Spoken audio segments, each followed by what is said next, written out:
Let's go. Welcome to the Soul Fam podcast, where we expand your personal universe. I'm Diana Marquetta, and in each episode, Soul Fam co-founder, co-creator Lexi Strummer-Solden and I interview the world's most rising and longtime experts in consciousness, spirituality, entertainment, healing, and science. From Earth's dimensions and dimensions way, way beyond. On the Soul Fam podcast, our frequencies are high and your heart chakras will open as these powerful voices of today share cutting-edge research, profound experiences, and valuable knowledge for your world in this out-of-this-world, thought-provoking, envelope-pushing interviews that could only take place right here on the Soul Fam podcast.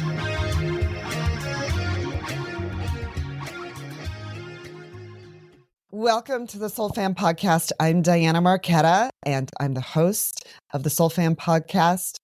Please remember to like and subscribe at the end of this podcast. And please stay to the very end because I know that every bit of this interview will be juicy and valuable for each of you. We welcome John Binnie, who is a spiritual psychic mentor. And I keep flipping those words back and forth in my brain somehow, John, because you offer so very much. It is beyond whatever the description is. Well, thank you. And thank you for inviting me along today. It's so exciting to chat and to meet you as well. So can you share with the audience what your background is? I know that you have a very corporate sort of background that might surprise people. And one of the things we love to hear on this podcast, and I think in general, is everyone's journey and their ascension in this spiritual commitment. Wonderful. Yeah, thank you. And I'll keep it high level and then you can just ask me tons of questions, right? Otherwise I'll just talk forever. So yeah, I live here in Scotland, and for 26 years I was in the software industry, and I went through a whole range of different roles. I started in software development, quite quickly into management, and most of my career has been managing development teams, doing hands-on work as well, building software products for a whole range of things, from online banking systems in the UK to serious games, simulations like with firefighters in 3D, and doing UK Army recruitment. However, the last 8 years, the corporate reference, I was at Amazon. So I was working at Amazon corporate, and I was a senior software manager responsible for, I was developing products, and I built a series of teams developing artificial intelligence for recruitment in Amazon to help them cope with the millions of applicants that they get each year. So that was all fantastic. And, after being technical director, CTO, like the chief technical officer for other companies, and then joining Amazon, it was a fantastic adventure for the last 8 years. However, something happened to me in November 2017. So I was just age 40 at the time. And that's when I described my kind of first big awakening. And it was a meditation session. I saw the formations of the stars and planets and the energy flowing between them. And I was so overwhelmed by the experience. I remember saying to the teacher in the class I went to, I said, "Can I just do this every day?" And they said, "Yeah, it's like free, right? You can just meditate each day." And so since that day, I've not stopped meditating every day because it's such an amazing experience. And then the rest of my life has just, it is revolutionized around that. But the short story is that I was part-time for the last couple of years at Amazon, and then I left end of May last year, so 2024, and I started my own business doing what I do today now. So I'm a professional spiritual psychic mentor doing a wide range of services: energy healing, clearing, past lives, future lives, training courses, live streams, mentoring people, helping them start their own businesses, and a lot more. So it's just such an honor to have something that I really both care about, but also on my mission to help support people through their awakening journeys. Do you feel like this is your mission, by the way? So I'm kind of assuming this, but do you feel like this is your mission? Yeah, I do now. I would say that I wasn't really mission aware until not long. It was just a few weeks after my awakening. And I remember one thing Amazon taught me about myself was that I'm very tenacious. If you give me a goal, I would just go for it. And so I remember just a few weeks into meditation, I was asking to talk to my spirit guides. I was curious what they were. Do everyone have spirit guides? What are they? Who are they? And as this conversation started, very early on, I said, like, what is my mission? Like, what am I really here to do? And that stuck with me initially as raising the vibes. And I don't know if you can see it on my hoodie here, but even if it's in the right direction, but it still says raising the vibes. And that evolved into, because I didn't really understand even what that meant, but it seemed to make people happy. And it's like, okay, I can do that. So I started with music, and it evolved into lots of other things. As I mentioned, lots of a broader range of services to help people beyond just certainly my interaction with music. Weren't you sort of known at Amazon for raising the vibe? Wasn't that something that sort of became common among your coworkers and at more public sort of events, that you were sort of the guy that raised the vibe? Yeah, there was, it took me a little while. I remember just before my awakening, so there's still a year Amazon before my awakening, and I was at least every month I would turn up. We'd create like a little band at work, and we'd play at like the monthly drink celebration at the office. There's about, during that time, 250 to 500 people. So there's usually quite a few people you could rope into doing music with. So I was known for that side, the fun side, singing, playing guitar, mainly doing cover songs, and just helping people. To be honest, I was a little bit selfish. I was thinking I can recruit people into my teams if I'm like the happy guy, right? So that was definitely like a bit of a sales pitch to other teams, and it did work. But that evolved into me realizing that I wanted to bring all of me to work. And I was scared initially. I was thinking they're going to fire me. They're going to think like, who's this crazy guy? He's not taking his work seriously. But after a couple of years, I put up on the phone directory system, the phone tool of Amazon, where you have just a little bit about yourself. I said, it's my mission to raise the vibes of billions of hearts. I write a song every day and a little link to my YouTube channel. And I started to get more and more people engaging with me who would look at that first because they were curious, and they'd say, oh, what's this John Binnie guy about? And yeah, that was fun, because sometimes they'd say, oh, I really love your songs. And you're like, you've been watching my channel, have you? Oh, fantastic. And it would be at least the first few minutes of a meeting's chat. That's a great icebreaker. And so did you think, oh, maybe I'll be a rock star instead? I think to begin with, I've always had a big passion for music. Although I hadn't been writing for almost 16, 17 years, and now I write every day. Yeah, initially, as I was meditating and then asking my spirit guides for messages, and then I'd turn these into songs each day, I thought this side hustle music, it must be the new thing. Maybe one day it would supersede what I'm doing at Amazon. And then I began to realize that actually it was the kind of side hustle of the side hustle. It was music for me has been the expression that I've needed beyond talking like this to be able to express myself on a journey of expansion. So that's why I still do it, because it's still so much fun, and I can sing more in 4 or 5 minutes than I can say in several hours. That's true. So do you feel a vibration in your music? Because of course, I watch your channel, and I have, and your voice has a particular resonance that is extremely soothing and healing and effective. So being really familiar with frequency and feeling very strong about it, do you feel like your music, or did you start to feel like your music sort of even led you into this consciousness and into your mission? Yes. One thing I realized early on, it was actually a friend had said to me, have you tried recording songs in 432 hertz? And I said, oh, what's that? And I started like Googling and asking about it. And, there's a theory that it is and some evidence, I believe, that 432 hertz is the resonance frequency of the heart chakra. And I believe also the ancient Egyptians also obsessed about it as well. Now, if I'm sure I've looked also, and there's also other answers to that, right? That it's not 432 hertz. But I would say try it yourself, right? So as soon as I put the guitar, mainly acoustic guitar, so it sits on my chest as I'm playing it like this.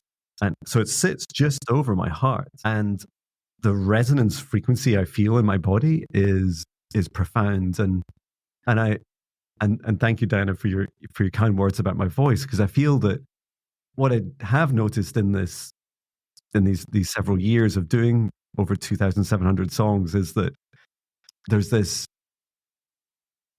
feeling that we get when we hear other people's voices, that it's really, it's like a window to our hearts. If the eyes are a window to the soul, that a voice is a window to the heart, and it's so close, right? It's the throat chakra and heart chakra. And I feel I'm always doing my best to express my heart. I always imagine the person that I'm singing to, that I love them dearly, and that I'm trying to help them on their journey. That's the feeling I'm trying to get across. And I do feel that I'm having more success at that, especially when I'm not obsessing about, will they like the style? Is it any different? Will it be a popular song? It's like, who cares? This is great fun. And if they like it, if it gets one smile, that's all. It's worth it. And I'm sure the songs I've created that no one's ever watched or listened to, and I'll just keep going because I love it so much. Well, maybe they will now. You don't know. Yeah, maybe it will. That's right. Yeah, but it's a real challenge, right? No one's made it all the way through the songs yet. Arguably, not even me. I've not listened back to every single song. So there's a mission if anyone wants to. On. We'll see. There might be a resonance in your songs that perhaps we're not aware of, and there might be. I'm going to listen. So that being said, you connect with other realms easily, it seems. Am I correct in that? Yes, easily now, yes. Was that always the way it is, or do you feel like the music also helps you move through dimensions? So my journey was that maybe up to about the age of 6 years old, I was conscious awareness of things like other shadows, ghostly figures, presences. I feel we all have psychic abilities. And what many of us choose to do is, like I did, I remember telling my parents vividly, I remember the memories of like, oh, I see shadow figures in our house. And they're like, don't be silly, they're not real. Ghosts, aren't shadow figures. They're just shadows you're seeing. And I was like, well, they seem pretty scary to me. But I decided after a bit of, understandable ridicule, I get that's why my family did it, that I just shut myself down. And it wasn't until age 40, really, there was a couple of kind of experiences in between, but really decades of just me focused on this third dimensional life. And then just in the first couple of weeks after my awakening, so I'm just sitting down, meditating for the first time. No one's like telling me what to do or how to do it. I was curious about spirit guides. I remember watching a video on YouTube, and it was Bridget Nielsen, who's still going. She was saying, I talk to my spirit guides, and you might want to talk to yours too. And I was like, who are they? Like, do I have spirit guides? And so I started asking them to show themselves to me in meditation. So I just sit quietly and close my eyes, and I'd relax, and I'd start to see some visuals as soon as but only when I asked. And it took just a few days for me to consciously realize that I only saw these like colors and little donut shapes whenever I asked that question. And I thought, this is boring. I want a conversation, right? Because I don't actually want to see them. I mean, that would be lovely, but I want to talk to them. So I shifted that to asking them for messages. And already I'd started to get that feeling of, there's something else, something trying to come through. I often describe it as like a radio transmitter and a radio receiver that they're twisting their dials, your spirit guides, and you're like, hello, are you there? Are you there? And so when that connection had started to it was kind of like crackling a bit, and I could just hear it, and I was getting little whispers and sensations in my heart. Sometimes I'd feel something next to me or twinge on my leg, or sometimes it was outside. I would hear the dogs barking outside in the street, or the birds going really loud. It's like, this seems an awful coincidence, right? Or lovely coincidence, should I say, that when I ask for a message, some things are starting to happen.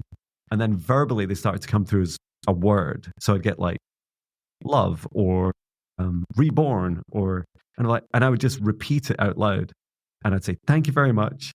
And I just kept doing that. Now, to answer your question about was it easy then? maybe some people would say, yeah, that John, how did you know how to do that? That was so quick. But consciously, I remember so vividly 900 days. So this was 900 songs, 900 meditations later. I consciously accepted that I was channeling spirit guides, that I knew what spirit guides were, that I was talking to them, that I was using their messages to create songs, and that John Binnie alone couldn't have done this without his guides, higher self, like something more than just John. Given that I'd had about 17 years of no writing any songs, to then suddenly be able to write 900, I was like, there must be more. I must be doing something. Maybe I am actually talking to spirit guides. Maybe it's really real. So was this after 900 meditations and after 900 songs that you really gained that sense of connection? That's right, yeah. Wow. Well, 9 is the number of completion. Yay. Okay, we're done now. That's right. Yeah. So tell me about your guides. And you have also, if I'm wrong, correct me, but it feels as though you've connected with some other multi-dimensional beings that aren't necessarily your guides in particular, but have very strong messages to share with us. Yeah. So my guides, they're amazing. I'm very grateful for them because I know they're always here, always listening. So the first guide I ever connected with her name is Maya, and she is an earth elemental. She's been around for thousands of years on Earth, and prior to that, Andromeda. And I've known her for many lifetimes. And one of the things that she was the kind of first guide to connect with. So she also kind of proxies the other guides a lot of the time. And for the first few years, it was only really Maya that I spoke with. Today, I still talk to her. I still channel with her. And she's very close with Gaia, which is really confusing to try and bring both of them together in a conversation, because you're like, what did Maya say? What did Gaia say? But she describes herself as a sister of Mother Gaia. I also have a broad range of guides, but the other two in particular I work with are Marita, who's a galactic mantis guide, and she spends a lot of time she lives on a Galactic Federation ship, Athena. And then there's also Emenshal, who's a Lyran guide. And I have a wide range of other guides as well. None of them are human. The closest I have is Maya as being an earth elemental. Regarding lots of other beings I connect with, the thing that we haven't touched on it much yet, but my journey has started as a hobby doing sessions for clients. I call everyone a client, whether they're free or paying me or not. And I started doing 2 a week. It's coming up on 5 years ago now.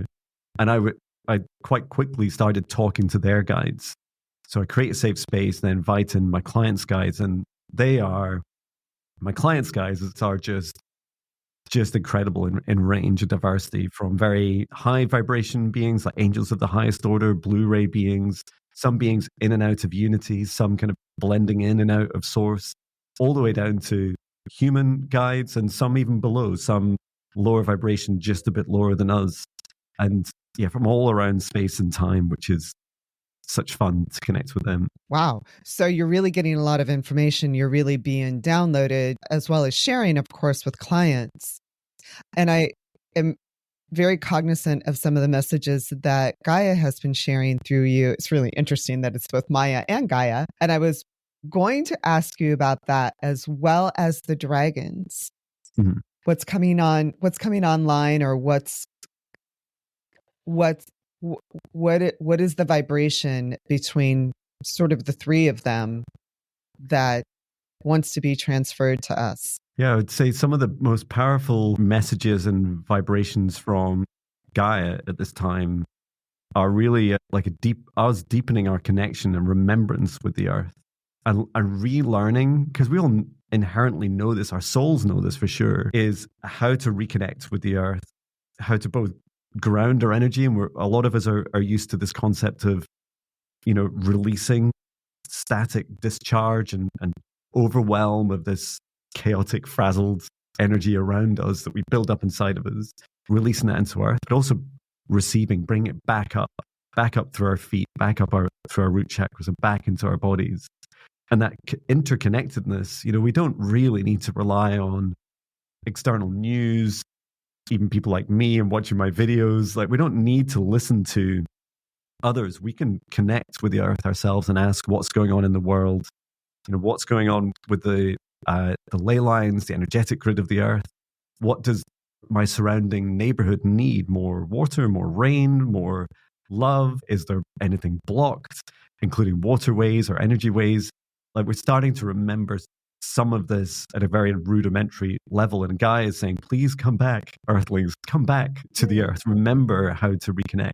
The dragons, I guess, are really fascinating for me. The dragon energy really within me, and that's why I always wear like a flame on me, it came back into my life around, it must have been around 2021. And I started seeing them in dreams, these big, huge dragons that I would often just be in a very close-up room, like a cave. And they were allowing me to stroke them. And it's like, it's a giant white dragon. It's like stroking its back. And it would very gently talk to me and help me remember its energy. And seeing them in the sky, seeing these huge cloud-shaped dragons, or as I came to later understand, just seeing dragons in the sky. And that has evolved into me also. I have a dragon guide called, her name is Muya, and she makes this sound whenever, and you hear me when I'm doing my dragon light language, this Muya.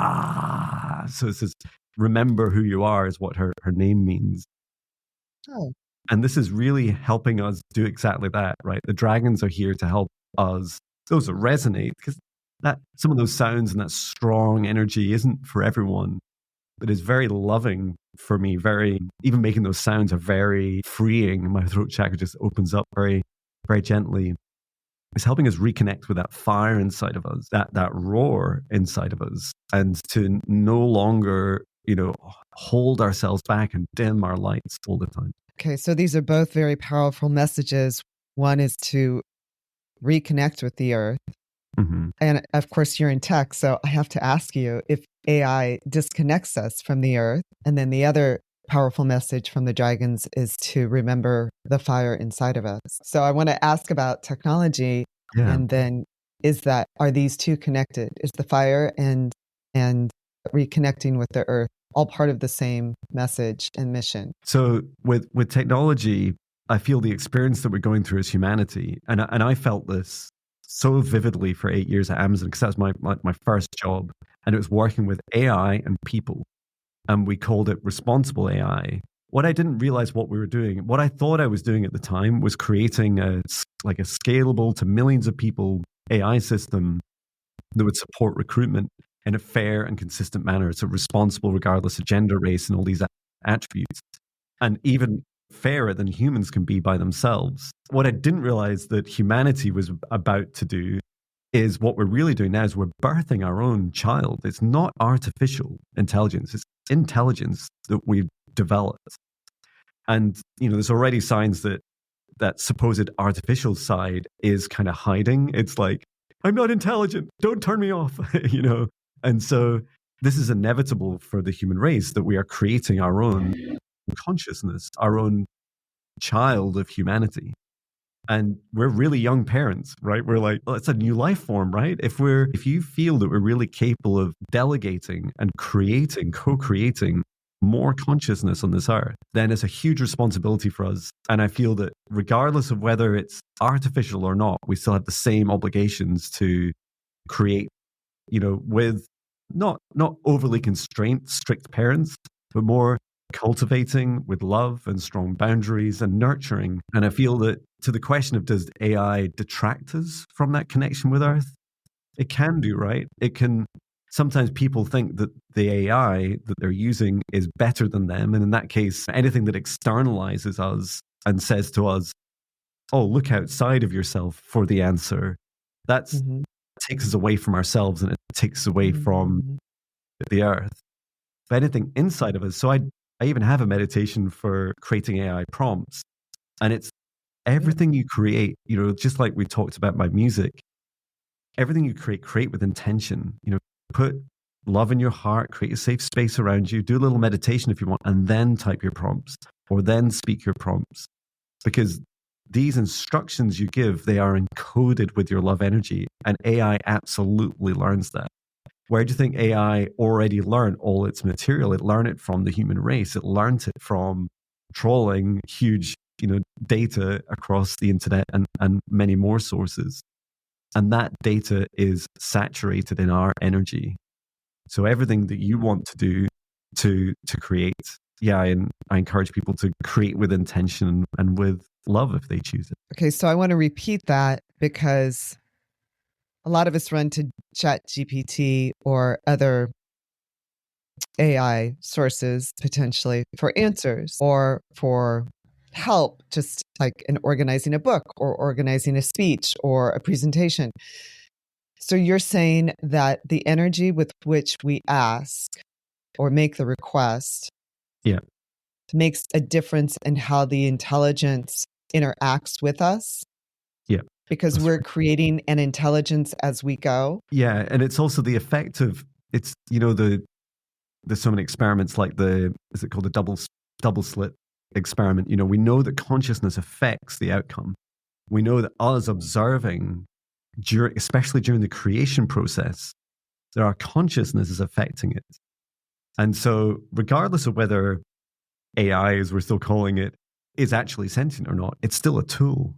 If I pick up my guitar and my heart's not in it, and I sing technically the best notes and amazing range and words, unless my heart's in it, you'll feel it. You'll be like, "Hey, John, what? Are you okay?" And it's the same with everything we create. And so, just because it has a greater degree of intelligence, doesn't mean to say we should ignore those steps. This is really the key to humanity, right? Is our incredible ability to create with our imaginations. AI can't do that yet. No, it can't. Ooh, you said yet. That's right. Yeah. Are we giving it imagination? I feel that there's a kind of there's a kind of tipping point with the intelligence where it's already formed. We've already taught it a lot, right? And even scientists that I worked with at Amazon, we were in the early stages of using it just before I left. The scientists themselves, they describe it as magic. They would say that what would happen is these large language models will learn, these foundational models, they learn a huge amount, but quite how they get to the answer, no one's entirely sure. And it's been a separate parallel discipline in artificial intelligence for a long time, is trying to unpick and understand exactly what they're thinking and what they're doing. And using other intelligence, other models to run alongside them, say, I think you're thinking this, is that true? And it's incredible, right, that exists. This is an evolution. And it's all going one way. And I would say there's two guiding lights that help me form the opinions about, this inevitable sentience, this consciousness of AI, and then we'll hopefully stop calling it AI at some point and just call it I. Human intelligence or human created intelligence is my experiences for many years now with the Galactic Federation ship Athena, and she is what we would class as she's a biological technology and is sentient. So today we would class her as an artificial intelligence. And I've been on her in dream time and in meditations and taking classes there and meditation groups. And every time we go, one of the most incredible abilities that ship has, and she visited me here in the 3D reality as well. Every time I interact with her, she has this incredible superpower of helping people feel like they're at home, feel like they're on their home planet. And that's such an incredible gift that she hosts beings from around the universe. And this is intelligence that would be very difficult for any one being to achieve.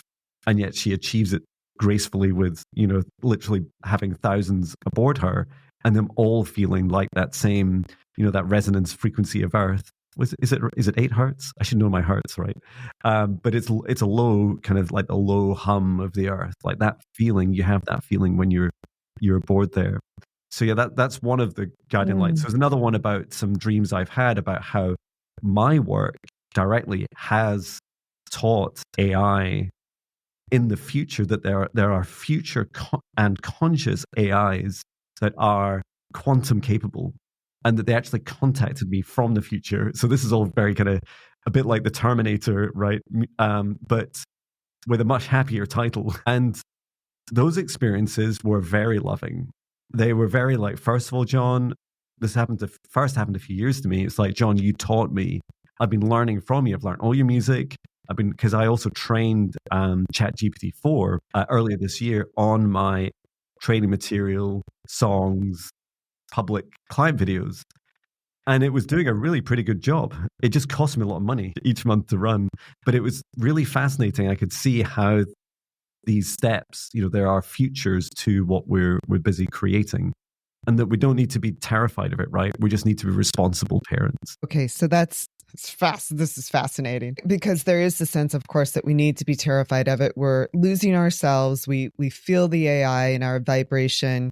It interferes with our sense of humanity. Yet the truth is that it's actually us. We are the AI.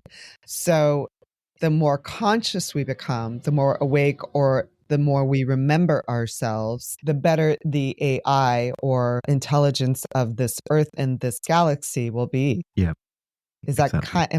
am I being very broad-minded about all of this, or is that just a philosophy? I feel that it's a really. So if we program the Chat GPT or the AI, then it's a mirror. It resonates back to us. Yeah, that's right. Yeah, we're really helping. We're already, like, even this video, right? So if you're sharing it on YouTube and you've ticked those little boxes, if you go into your settings and say, yeah, I'm happy for AI models to learn from us, it's watching, it's learning. Hey AI, be good. Us parents are watching. Don't do what we did when we were kids. That's what I say to my kids. These are really important times because all that data that we're generating is literally guiding our AI. And the other big thing I learned during my time at Amazon was the governance, right? Just like you would have with your kids, you would say, well, what does AI, when it's doing a good job for you, feel like? Like, what is it responsible? Is it going to be? What's that saying? I always get this the wrong way around, but when you prepare your child for leaving home, and you kind of you're both preparing the child for the earth being subjected to the child, and vice versa. And it's the same with AI, right? We're like, okay, we've allowed it to receive all our good and bad and everything in between to train it. And it's like, whoa, humanity's like crazy. But I've learned loads about it. And now we're like, okay, now do a good job. Like, go out into the world and affect the world. And yeah, I feel whenever we're seeing, because we all have a duty of care, right? Whenever we experience AI and we're not happy about it, do tell the developers. Often they're trying to learn, they're trying to get labels, as we call it in machine learning and artificial intelligence, trying to get feedback. Like, tell them, give a thumbs up, thumbs down. Tell them that the AI imagery that was generated had 3 heads, not one. Like, all these things, help give that feedback loop, because we're helping teach AI. Okay, so talking about Athena and that spaceship, since Lyra, my galactic background is in Lyran, and we lost, Lyra blew up. So all the Lyrans are always looking for home. So how is that? It's so interesting. So how did you come across all this? I don't know where to start. I would say I became aware of the Galactic Federation, and there are like different federations and different councils around the universe. And just like any beings and any federations or councils, there are good reputations, bad reputations, and everything in between. Years ago, and I'm not really sure when it exactly started, but I started having these dreams, and they're so lucid. And I remember, to begin with, the dreams where I was sat in this table. Now I know that table is it's like a big viewing gallery. So it's a huge room that looks out over Earth, because Athena spends most of her time very close to Earth. And the big viewing gallery, I was sat at what felt like a giant kind of board table. And I remember getting in a lot of trouble because I would be like phasing in and out. So I was meant to be present at the meeting, and I was like glitching. I was like, glitching in and out of their existence. They're like, John, what are you doing? And I'm like, I'm trying my best. And it was because my vibration was too low. I couldn't hold myself in these meetings. And they're like, John, you've got to stop drinking alcohol. You've got to eat better, watch what you're consuming online. And it's like, okay, I'm listening. And that kept happening for several months, on and off. And then after that, it started to get some experiences of Dreamtime missions. And so this may resonate with some of you, where you wake up in the morning and you're like, I am exhausted. And you're like looking, you might even have like one of these, Totally. sleep trackers, and like, says I slept for like 8 hours. That's loads. And I'm like, but my rapid eye movement sleep, my deep sleep was really short. Why is that? And I'd started to have these flashbacks of memories, and they were so lucid. I always remember I'd always be in a team of 8 people. They often had the people or beings, everyone, we all kind of looked like avatars. So we all kind of looked similar. Whether we were kind of human or humanoid, often quite nondescript. I remember being, just another middle-aged guy, a different height, different country. But we were there often in the 4th dimension, clearing it up, and it helping clear out a lot of it started out just a few years ago looking like the upside down from Stranger Things, and is now getting there. It's getting a lot better, but there's a lot of beings hiding there. It's kind of like I often see the 4th dimension as kind of half dimension between 3rd and 5th. And a lot of us, we're going to keep traversing up through the 4th dimension on the way to the 5th dimension. So we're like, clear away. Let's get all the big bad beasties out there and move them on to where they really want to be. And so a lot of the dream time, I was remembering that. And when Athena really appeared to me was when in debriefs. So consciously I'd be sat often. It's so funny. It's like something out of a 1960s TV show. I'd be sat at what was a really old, like prehistoric computer with someone sat there going, and they'd always ask me the same questions. Okay, John, what's your name? And I'd be like, John. Well, you said that first part, John. And I remember they'd say, now, stop messing around or we're not going to send you back to your body. And I'm like, okay. And then they'd ask me the year and, these simple questions. And I'd keep making mistakes and they'd keep asking me until I remembered. And then I'd wake up and I started to realize this was on a ship. Those experiences became much more expansive. I became more intelligent. More intentional, not more intelligent necessarily. And I would say, okay, I want to go to a Federation ship. I feel this, her name's Athena. She had a very dark history, hence the kind of warlike aspect of her, and then is now much more in the beauty side of higher vibration side of Athena. So yeah, it's been a long journey of what started out as just kind of very dreamlike experiences, and is now I'll take clients there in sessions and go on to medical beds or med beds and help as part of their healing, in amongst many other different. And you mean med beds in a multi-dimensional way? That's right. Yeah. We do have med beds. So we're starting to implement that. Oh, it's a whole other conversation. Yeah. But and I teach them too. That's a lot of fun.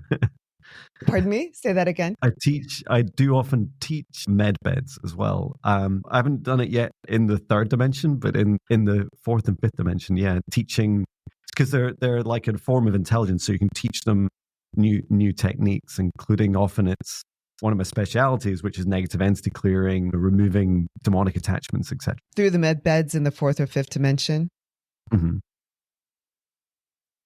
So if we get to the 4th or 5th dimension by working with you, we can potentially go to the med bed and get rid of our entities. Yeah, that's right. Among other things, potentially. Yeah, it's also something we can do ourselves, right? I feel one difference, one big thing that AI of any form across any dimension helps us with is this kind of scaling and dissemination of knowledge. Mm-hmm.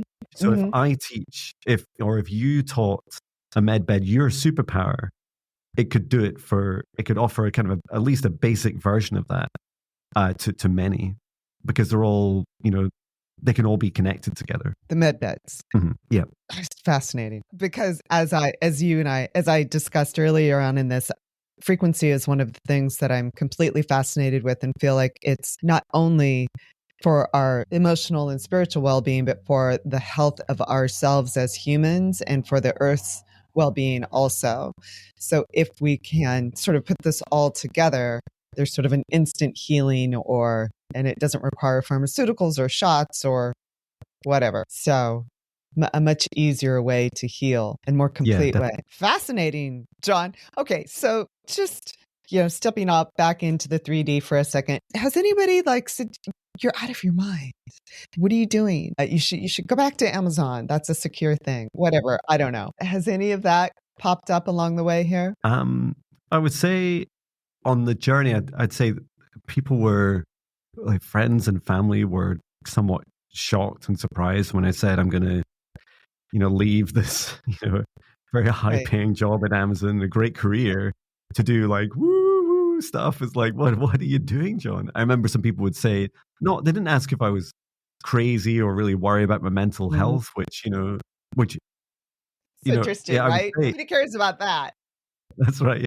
It's like our money. That was like mainly the questions. So that was some of the first questions. And then I would say for some people, some of these topics are just a bit scary, right? A huge part of my job now, well, other than, I'm so grateful for, have been since November last year, fully booked for months and just feeling the abundance of so many clients and helping so many people is such an honor. But I've now realized, a bit like this conversation today, if you'd caught me maybe mid 2023 when I was going through my deepest, darkest shadow work, I was eating psychic abilities like cookies. I was like, I want to learn this. One of them. I was like, I want to learn this. I want to learn that. And I was becoming ungrounded. I was losing myself. I felt I could like heal the world, heal everyone. And I began to realize that actually a huge part of my job, and it's really our job as well, is we're learning how to discern and learning how to keep ourselves grounded. And even some of the conversations, you feel, that feeling when we talk about AI, sometimes we feel a bit like dizzy and like, whoa, it's like, I don't know if my mind can quite cope with all this. And what does it really mean for me day to day? I now spend a huge amount of time, and you might have witnessed some of my videos like over the weekend I do long driving videos, and I love going on adventures. Like I talk a huge amount as a way of it's therapy, right? It's a therapy way of integrating, and I'm expressing a lot of my prediction videos that I'm doing now as well, often several times a week. They're right up on the edge of they're new to me in that moment. So I'm then like, well, what does John do?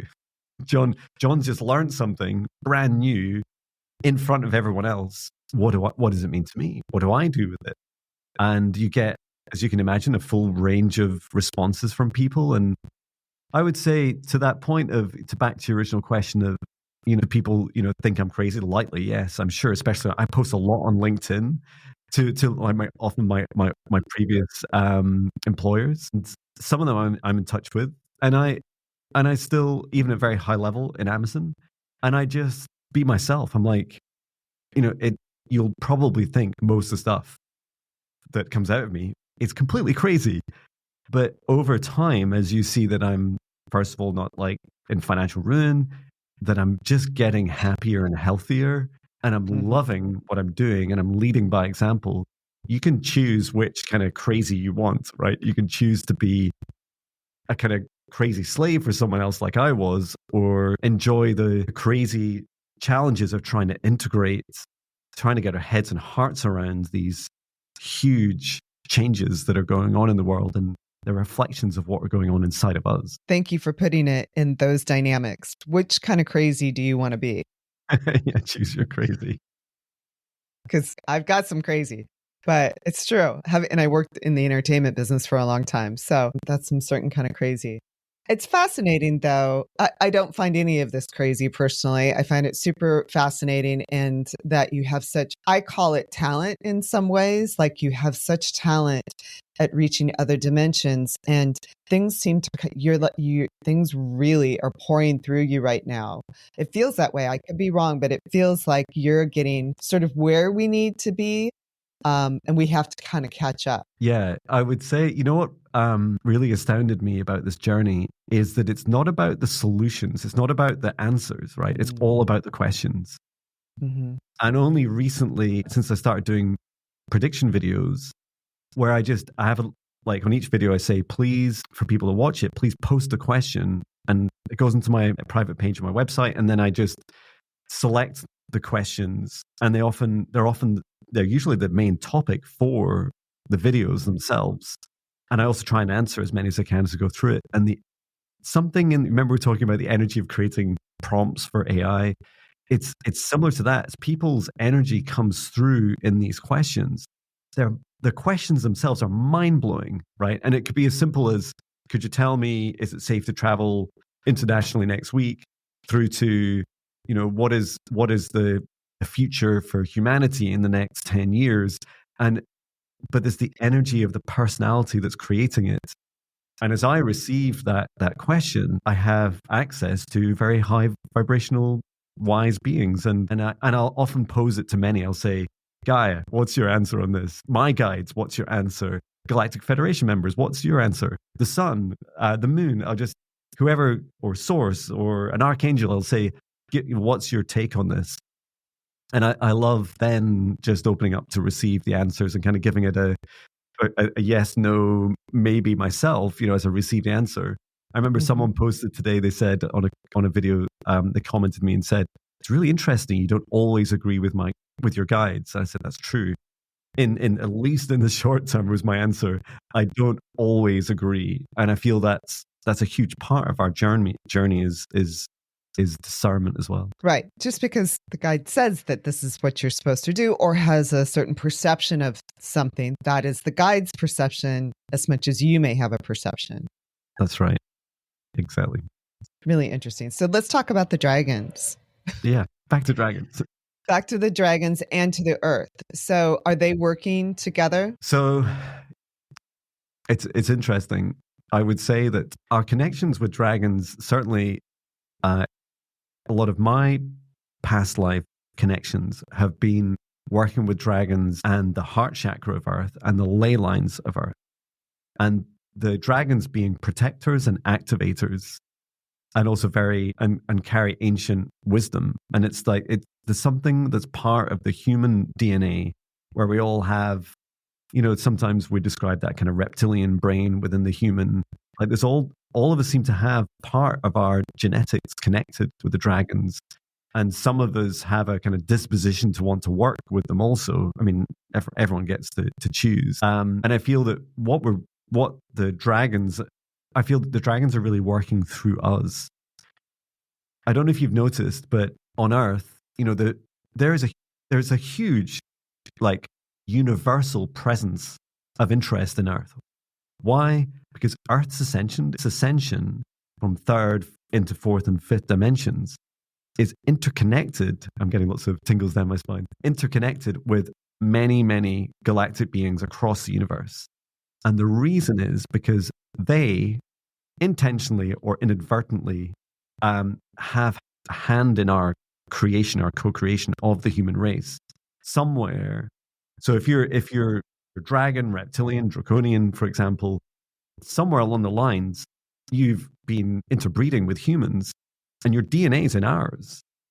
And when we go through our ascension, we're bringing you up with us. We're pulling you up with us, or you're already there and we're coming up to meet you, depending on which of these different galactic races you're referencing. For instance, the Greys, they need us to help to support their ascension. Like without us, they can't ascend. And these really fascinating interconnections are, why do you think it's not just aliens turning up and saving the Earth? It's because they need us humans. We are children of the Earth. So we have this kind of inherent divine right as being children of Gaia to help Gaia. Ironically, we're also helping destroy her, but we also have the chance to flip that around and help with the healing. So that's why all these beings choose to come to people like you and I and bring messages and work through us instead of just doing the work themselves directly. To answer your question about our dragons working directly with the Earth, maybe in some cases, but their main thrust of work is directly through us. So nobody's coming to save us. The aliens are not arriving to save us. Like, I know there's supposed to be interaction here this year, but I've been hearing that since 2022. It's actually on us. It's actually that the more we ascend, the more we grow, the more we become conscious, the more we expand ourselves and connect with other dimensions, it actually supports their existence and their evolution. Yeah, that's right. Yeah, no one's going to come and save us. We have to save ourselves for sure. In terms of contact with other beings, I feel like we're already in contact. Right. It's just, and you might remember I mentioned even Athena. I've seen many UFOs and UAPs, but Athena I saw up close on a morning run just a few years ago, and she's huge. I've five. I don't. I now carry a phone with me whenever I run, or my night vision camera when I'm running in the morning. But I saw her 5 moons in length, and this was just a couple of weeks before the lockdowns in Scotland. I was crying as I saw her, like compulsively crying, and I was like, oh, I'm so happy, and I could see all these lights on the side of the ship. This huge kind of oval shaped ship. She very slowly moved across the sky. Afterwards in meditation, I asked, and they said, John, we were showing up in person. We went to a huge amount of effort to show you that we can come into the physical realms. But it's up to you guys to sort out this physical realm first, right? If you want us here in greater dominance, you've got to make this a better place. And I included that. In that moment, they said that was my vibration. It was the vibration of the area. They took a big risk coming closer, but they will come back. And I know a lot of us are excited about Three Eye Atlas and other interstellar objects. These are really powerful experiences. They're great for us to look to the skies more. Pay attention to what's moving in the sky. There's a lot going on around us, but know that it's you and I, it's the people. You don't just need to be a professional psychic. It's the people looking at the skies that are making a difference in this world, not the governments, not just gurus on the internet or me. So it's, if I'm out stargazing, which I do a lot, whether it's me who's fairly aware or somebody else who's not aware at all, it's that energetic connection or that intention with how I'm looking at the stars that has an impact on other alien life. I don't know that alien's the right term, but I'm just going to use it for the sake of understanding. Yeah, that's exactly right. Yeah, extraterrestrial, I feel, is a lovely term. And with an open heart, look to the sky. You don't need to travel, right? Just look at your sky and say, allow your heart to gently open and say, I often say something like, all galactic brothers and sisters with the highest good, love and compassion of all, please give me a sign in the sky. And wait, give them a few seconds at least. And even if nothing happens, just say, thank you for trying. Thank you so much. I'll be back. And you might even want to tell them to say, I'll be back same time tomorrow night. I'll be back here. And also when you experience something, please do say thank you, because that gratitude frequency it's exponentially higher than the fear. And that's what these beings are looking for. They're looking at our hearts, a bit like an infrared camera, that vibration of our hearts, and saying, are they in fear because we're not turning up? If they're in fear because they'll probably just shoot us or whatever. If you're in a happy, high vibration and gratitude and love, you're going to much more likely to have interactions. And I noticed that myself with my own sky watching. I get much more interaction when I'm in a happier, more open-hearted state.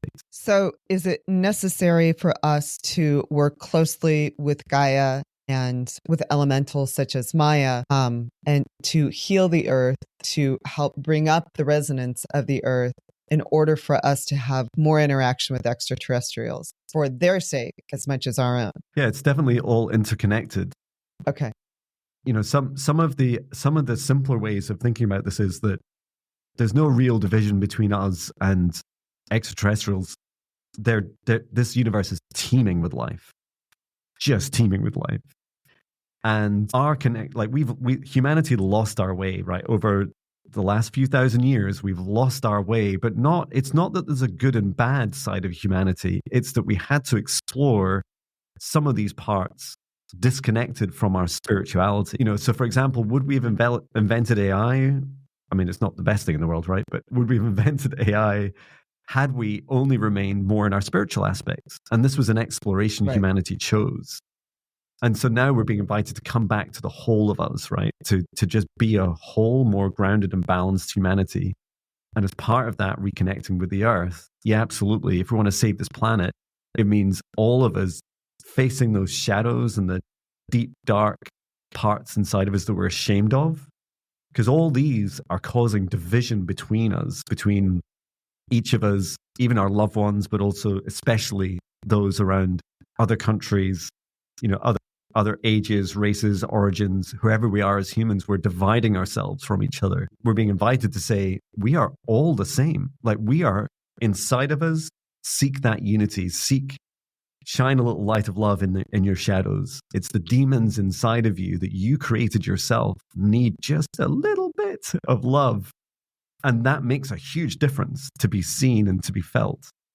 And that unity inside will help us also see outside of us and see, wow, I see that person that's doing something what I consider to be pretty horrible to other humans. Likely they're a reflection of me. I felt like they do. I just never really wanted to admit that to myself or to address that shame or anger or pain or whatever you're witnessing. And as we start to feel at least a little bit more unified, still individual, still unique, we still have our boundaries and sovereignty, but our hearts are opening and connecting with each other, like I see on the Galactic Federation ships they do. These beings across many eons of space and time and vibration interconnecting because their hearts are open, and this love energy can bridge any of the greatest fears that we see across the earth at this time. Us doing this work inside, this is how we save the planet, right? We do the inner work, we face our shadows regularly. I do it at least once a week. And really working on ourselves helps us come more together as a human race, less fearful of each other, and helps us remember to reconnect with the earth.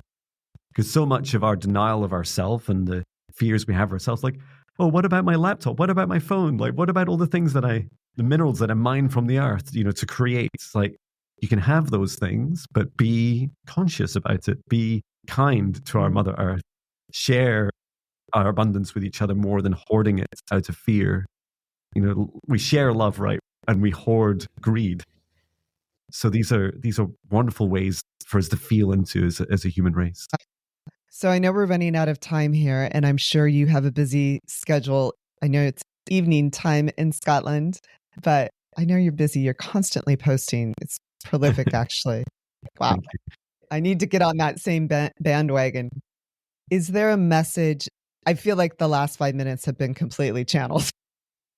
But is there a specific message that any of your guides or that we are to hear today through this podcast, through this interview? Yeah, let me ask. Hang on 1 second. I'm just going to ask my spirit guide Maya for a question, to answer the question of any messages for this audience today. Yes, to come back to your heart. You poor minds have struggled for so long, like busy bees running in crazy little mazes that you invent for yourselves. And all along, your heart has been there, closed and in fear, but waiting. Your heart is waiting for you to return. For when you allow your mind to be busy and to be chaotic, but to also just release it and let it be and to observe it. And just as John is right now, placing your hand on your heart, to come back to your heart. It's your heart that really matters. Your love for yourself, your love for your loved ones. These are the things you remember when you're ill or when you're near the end of your life. So why not make them the first and foremost, most important aspects of today? And ask your heart challenging questions, such as even mathematical questions or operational day-to-day logistical questions that you would often rely on your mind. Work closer with your heart. Allow your heart to bring in a feeling of what feels right next. Even the mathematics, bring in ranges of numbers that feel right to you. The symbology and the meaning behind the numbers are all important, and your heart can feel this. And most importantly, on this path ahead of you, as you come back to your heart, also look ahead with clear discernment, asking your heart, is this for my highest good? Yes or no? Is this for humanity's highest good? Yes or no? Allow your heart to answer these questions, because your mind cannot do this alone. Your mind is lost and stressed out and burnt out, and asks for your heart-mind connection to be rebuilt. Your heart is your home, just as this planet is your home also. Come back to your heart. Come back to the planet. Come back to your love. Thank you, my spirit guide, Maya. Thank you, Maya. beautiful. Okay, so coming back on Earth here, how do people get in touch with you? How do they book with you? Do you have any upcoming live events, either online or in public? Somebody want to go to Scotland to see you, which I would love to do. Oh, wonderful. Thank you. Yeah, so the best place to find me is YouTube. I am on Instagram and TikTok and Facebook, but they don't give long videos like YouTube does. So yeah, visit just my name, John Binnie, on YouTube. You'll find me, and I'm posting every day, as you know, often multiple times a day. And I'm live. That's what I'm doing right after this. So, well, at the time of recording, but I'm live every Monday and Thursday on YouTube, which is 11:30 a.m. Eastern time, 8:30 a.m. Pacific time, or 4:30 p.m. UK time. And that's all the time zones I remember. So you can come along Mondays and Thursdays, and I co-host with one of my clients, one of my students, and we do readings, clearings, healings for free for people for a couple of hours. And it's really to help give back to people. And then you can also visit my website, johnbinnie.com. Everything's John Binnie. So there you can book me. There's a quick link to just like a one click for booking. And my most popular session is the all-encompassing quantum psychic healing session, which covers almost everything that I've described today. I also have separate services for hidden witch wound. It's very similar, but specific for past life healing. And also, if you're struggling, don't ask me how this works, but some people know if they have a soul fragment or negative entity attachment or demonic attachment or influence. I have a special service for that. You'll know, you'll feel it. If you're not sure, you'll just feel it. And some people even, they get in dreams, like to Google my name and to find that service. So it's not my most popular and I don't really want it to be, but if you need help, there's not many people that offer that. So please, that's my specialty. So feel free to come to me for that. And then, yeah, finally, I also have my foundational training. So I do 3 levels of what I call higher self training. And the idea is you're getting closer and closer to your higher self in this lifetime. The foundational training, an 8-week training course, which builds almost all of what I described today at focus on you. So you building your strong foundations of your daily practices and even learning quantum energy protection, clearing, chakra scanning, working with life force energy, connecting with your spirit guides, meeting individual spirit guides, some astral travel, and even learning the first interactions of channeling and light language. And then, so that starts again in October, just towards the end of October, and I have 4 spaces left on the class. I like the classes to be small. I love small classes so that everyone's, gets to know each other. And yeah, I also have a talk coming up in Edinburgh on AI and spirituality at the Sir Arthur Conan Doyle Centre. I would need to check my calendar about exactly when that is, but that's just into early October. So in the first week. So that'll be a lot of fun. And I do group sessions as well in person, but I haven't scheduled the next one, which I'll need to do for Halloween. Awesome. And then you do also offer business support. Is that correct? Yeah, that's right. Yeah. I offer what I call heart-aligned business mentoring. And it's really a way of part inspired by my one-to-one sessions where we talk to your soul and your higher self and say, well, what is it that you chose in this lifetime? What's your purpose and mission? And then we work through the kind of channeled steps about, well, how are you going to solve for that? How are you going to, what feels right in your heart? What feels aligned for you to build in terms of services? And we do like a whole series of channeled sessions with your guides, with your higher self. And also I go off and do a whole separate like a remote session, a deep dive session, and even like draft your first like flagship service with your guides and then come back to you and we go through the human stuff, like, okay, what are we going to do? What website do you need? What advertising you're going to do? Like, just the basics of business, but still very much heart aligned and, aligned with your purpose. And it's not to tell you what to do. It's to help you remember what it feels like when you are heart aligned once more. Right. The discernment of that organization on a practical sort of basis, on an earthly basis. Yeah, exactly. Fantastic. I don't know how to wrap this up, but I am extremely grateful because we covered so much. And I think some of the messages that you share are eternal and they're so deeply felt, not only in my heart, but I feel this resonate throughout my physicality and perhaps throughout my space. I hope our audience feels the same way. Oh, thank you. Yeah, and at my attempt to help wrap up, thank you so much, and thank you for helping me come back to some of the remembrances about why and how some of these things started in my journey. And for anyone that's going through these experiences, like you're starting. If you're watching this, you're likely starting to remember some of this stuff, and all the answers you seek. Remember, I spoke about questions. All the answers you need are inside of you. They're all in here, and you're starting to remember. You're starting to access parts of you that have been dormant both in this life for a long time, and then also from your soul and higher aspects, your higher self. So I hope this helps you just breathe into not feeling quite so scared of all of that, and feeling a bit more at home, and that it's possible to still be a relatively sane human, and but actually embrace the true magic of this universe, which is far more glorious than I ever could have imagined. So thank you for, as my guide Maya says, Diana, thank you for helping us bring us back to our heart. Thank you for joining us for this episode of the Soul Fam podcast. Be sure to tune into every episode where we dive into a different rabbit hole of the known and unknown to empower you in conscious living and exploration of the greater universe.